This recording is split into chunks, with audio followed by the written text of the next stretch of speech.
Assalamualaikum warahmatullahi wabarakatuh, sahabat tribunbekasi.com, sahabat Warta Kota Network, dan juga sahabat Tribuners. Pada kesempatan kali ini saya, jurnalis Tribun Bekasi Muhammad Azam, kembali berjumpa dengan Ketua DPD Nasdem Kabupaten Bekasi, Bang Marjaya Sargan. Bang, ini yang kedua kalinya kita berjumpa nih. Yang sebelumnya kita ketemu juga, dikasih waktu untuk ngobrol-ngobrol santai lah sebenarnya kan, mengenai Partai Nasdem di Kabupaten Bekasi. Kemarin pembahasannya soal pemilu 2024, sekarang juga nggak kerasa cepat udah mulai memasuki tahapan Pilkada 2024. Kita akan langsung nih, untuk dari Partai Nasdem Kabupaten Bekasi sendiri seperti apa nih dalam mempersiapkan dan menyongsong untuk menuju Pilkada 2024 yang sudah mulai masuk tahapannya. Ya, menghadapi pemilu ya, artinya Partai Nasdem itu adalah partai yang memiliki gagasan besar, partai yang sebagai partai pergerakan dan perubahan yang seringkali digaungkan oleh Ketua Umum kami Pak Surya Paloh dan Ketua DPW Kakak Saan Mustafa, Restorasi Indonesia. Artinya kami sebagai kader partai siap menjadi ujung tombak di level tingkat kabupaten. Iya. Kami sebagai kader partai harus bisa menerjemahkan gagasan restorasi di Kabupaten Bekasi khususnya. Bicara pilkada, pilkada ini kan hajatan 5 tahun sekali untuk partai politik. Ini kan akan melahirkan seorang pemimpin yang akan memimpin Bekasi yang akan datang. Nah, berkaitan dengan pilkada yang akan digelar di 27 November di 2024 ini, tentu Nasdem sedang mempersiapkan untuk menghadapi pemilu yang akan mendatang. Nah, bicara pemimpin ini kan bicara Bekasi, Bang. Bekasi ini wilayah yang cukup luas, daerah yang sangat strategis. Kalau bicara Bekasi ini kan secara geografis Bekasi berada di sebelah Laut Jawa, sebelah utara, dan salah satu daerah yang penyangga ibu kota DKI Jakarta. Bahkan Bekasi ini sudah hampir menyentuh penduduknya di angka 3 juta. Bahkan kursi DPD-nya bertambah menjadi 55. Nah, bicara Bekasi, Bekasi ketika pertumbuhan penduduk yang hampir menyentuh di angka 3 juta, ini kan memiliki konsekuensi. Pertama, bisa saja ini menjadi sebuah kekuatan suatu daerah ketika pertambahannya penduduk, maka kita memiliki usia yang produktif, ini akan mendapatkan bonus demografi. Nah, begitu juga sebaliknya. Nah, ketika ini pertambahan penduduknya ini tidak seirama, maka akan menjadi sebuah kelemahan suatu daerah. Contoh gini, penduduk ini bertambah, maka angka pengangguran akan meningkat. Masyarakat di bawah garis kemiskinan akan meningkat, dan kesenjangan sosial yang jelas di depan mata. Ini kan akan menjadi sebuah tantangan untuk pemilu, untuk pemimpin yang akan memimpin di Kabupaten Bekasi mendatang. Artinya itu tadi ya, pilkada ini tentu sangat mempengaruhi ketika nanti perkembangan pembangunan Kabupaten Bekasi yang perkembangan yang pesat, termasuk jumlah penduduk. Apakah kita dapat bonus demografi atau bahkan justru malah jadi timbul masalah baru ya terkait itu. Nah, ini udah sejauh ini dari pihak Nasdem Kabupaten Bekasi ini secara internal sudah ada hal-hal apa sih yang dilakukan? Apa udah mulai membidik-bidik siapa-siapa aja yang akan diusung nanti pada Pilkada 2024? Iya, sampai saat ini kami di DPD Nasdem ini masih sedang masa penjajakan ya. Dan saya juga ingin mewujudkan mimpi Ketua DPW bahwa Ketua DPW sangat menginginkan ada seorang kepala daerah yang lahir dari Partai Nasdem sendiri. Nah, artinya kami sedang mempersiapkan nama-nama yang akan kita usung, sedang kami pertimbangkan di dalam mekanisme Partai Nasdem itu sendiri. Ini sebelumnya sahabat Tribun Bekasi, untuk Partai Nasdem Kabupaten Bekasi sendiri pada pemilu 2024 ini mendapatkan 3 kursi, yang pada pemilu sebelumnya itu 1 kursi, dan pada pemilu 2024 mendapatkan 3 kursi. Ada peningkatan 2 kursi, walaupun 3 kursi ini ya tentu pasti kan ketika mengusung kepala daerah perlu namanya koalisi lah. Itu sudah ada penjajakan terkait koalisi-koalisi dengan partai lain seperti apa gitu? Ya, bicara pilkada itu kan tiketnya kan harus memiliki 20% kursi yang ada di Kabupaten Bekasi. Artinya berapa kursi kalau di ya 11 kursi 11. Artinya yang 10 pun tanpa satu kurang kan juga nggak bisa juga mengusung. Harus ada koalisi, dan Partai Nasdem ingin saya sampaikan bahwa Partai Nasdem partai yang terbuka. Kita siap berkoalisi dengan siapapun, dengan partai apapun. Ini kita membuka ruang karena kita juga siap membuka komunikasi. Kita juga siap bertukar pikiran, bertukar ide, gagasan. Karena gini, untuk memimpin Kabupaten Bekasi yang tadi saya sampaikan, wilayah yang cukup sangat kompleks, yang begitu luas, tidak bisa jalan sendiri. Kan gitu. Artinya negara kita ini negara menganut demokrasi yang dimana terdistribusi menjadi 3 level, yaitu eksekutif, yudikatif, dan legislatif. Nah, artinya tidak bisa jalan sendiri. Harus memang bersama-sama untuk menata Bekasi ke depan. Untuk koalisi dari partai sendiri ini kan, untuk Nasdem ini kan ada koalisi nasional ya, apa itu tetap dipertahankan koalisi nasional antara Nasdem, PKB, dan PKS, atau seperti apa nanti pemetaannya dalam koalisi untuk di Pilkada 2024? Nah, saya rasa politik itu kan sangat dinamis ya, artinya koalisi itu kan bisa saja, kapan saja bisa berubah. Tapi kalau memang koalisi perubahan yang dulu kita bentuk ini masih berjalan ya, why not? Kenapa tidak kan? Akan tetapi sejauh ini masih sangat cair, masih sangat dinamis. Kita masih bisa dengan siapa saja berkoalisi. Yang tadi saya sampaikan bahwa Nasdem ini akan membuka ruang untuk partai apapun untuk dalam hal koalisi. Untuk radar nama-nama calon dari Partai Nasdem, sudah ada nama-namanya, itu bisa dibocorkan gitu, Ketua?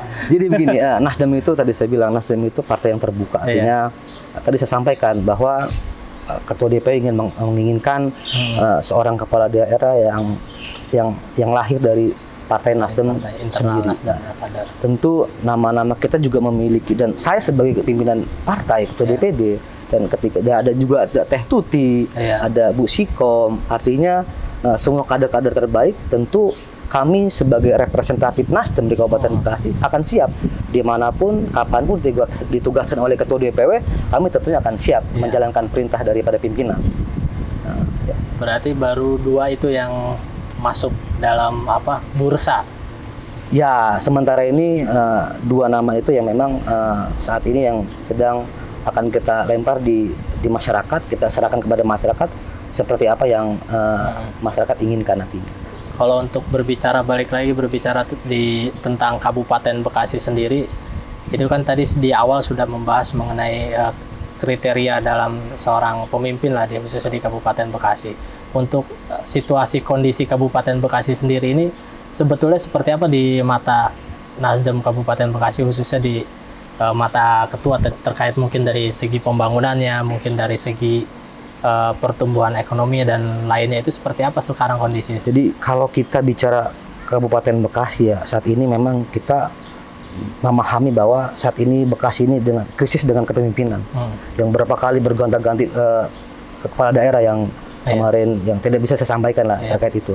Artinya ini Bekasi ini harus memang dipimpin oleh seseorang yang memiliki integritas tinggi, seorang yang memiliki jiwa leadership yang luar biasa, dan juga seorang yang harus bisa memiliki jiwa patriotisme yang tinggi, yang rela berkorban untuk apa saja, untuk wilayah dan negaranya.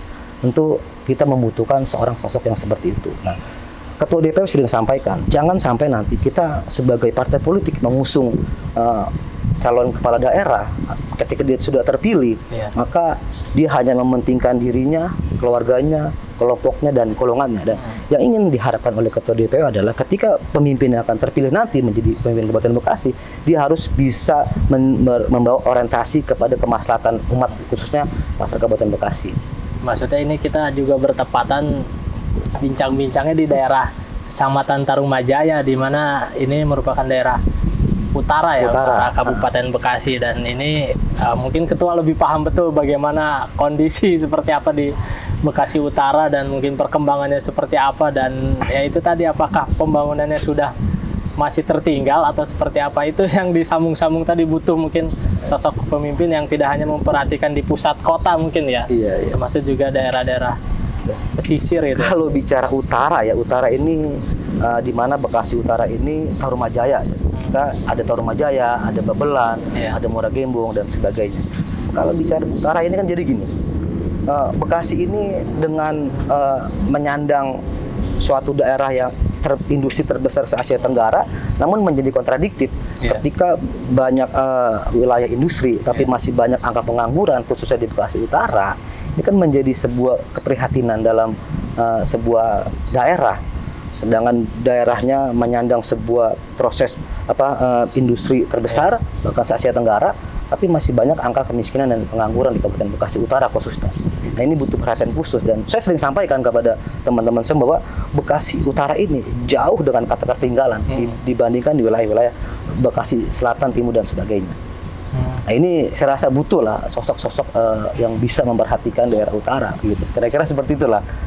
Itu tadi kan dari internal itu sudah ada Sikom ya, Siti Komaria. Komaria, dan satu lagi Tuti Yasin ya, yang sebagai sosok dari internal itu tadi yang disebutkan, diharapkan muncul lahir dari pimpinan dari kader Partai Nasdem. Itu kalau dari eksternal ini udah ada kemana gitu, udah ada mulai atau emang terbuka juga untuk umum terkait penjaringan daripada calon bupati ya? Sampaikan partai yang terbuka untuk siapapun ketika misalnya ada figur-figur yang memiliki kemampuan dalam kepemimpinan, memiliki keinginan untuk memimpin Kabupaten Bekasi.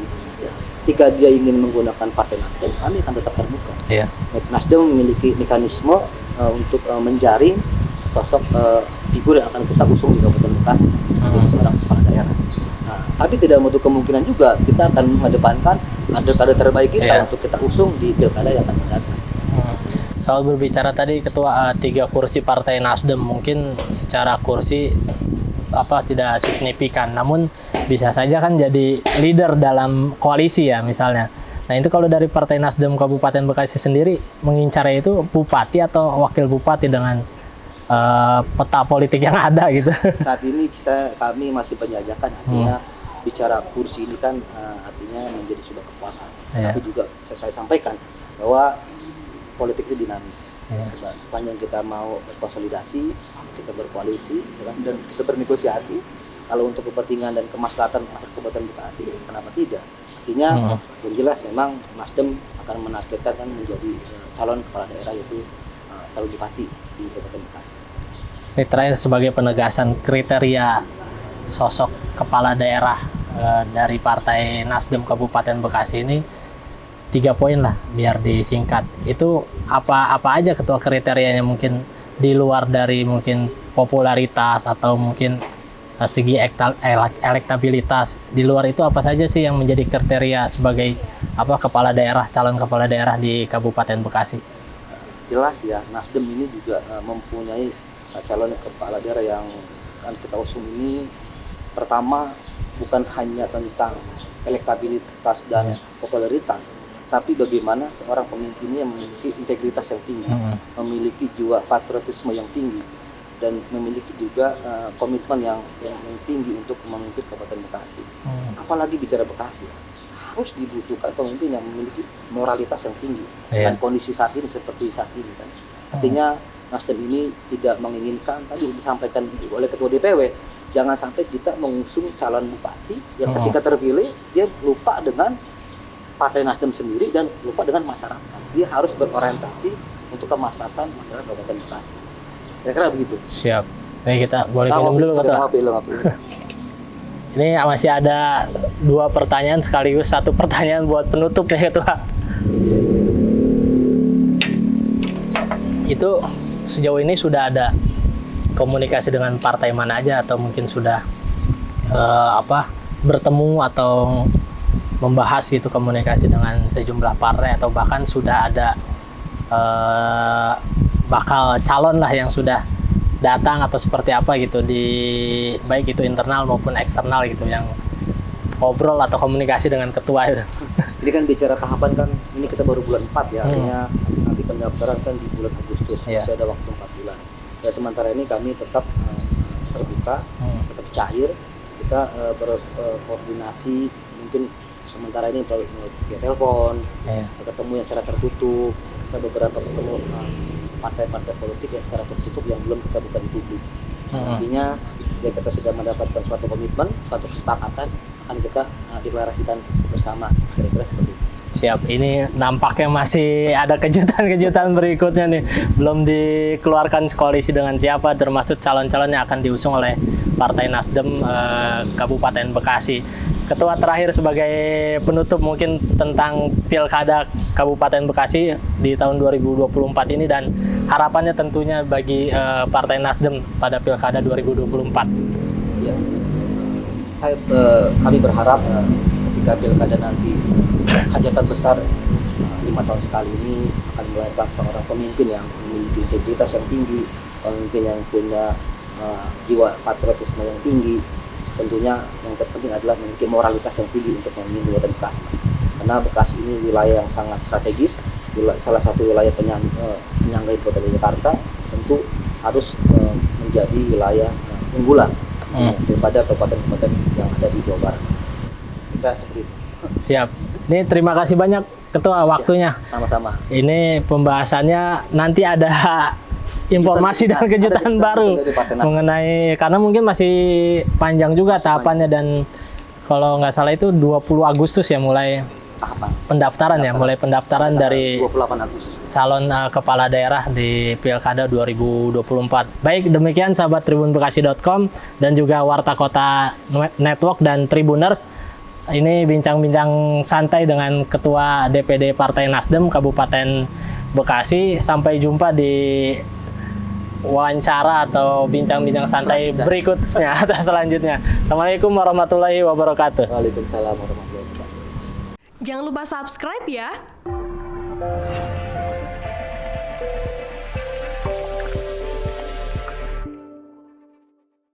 Jangan lupa subscribe ya.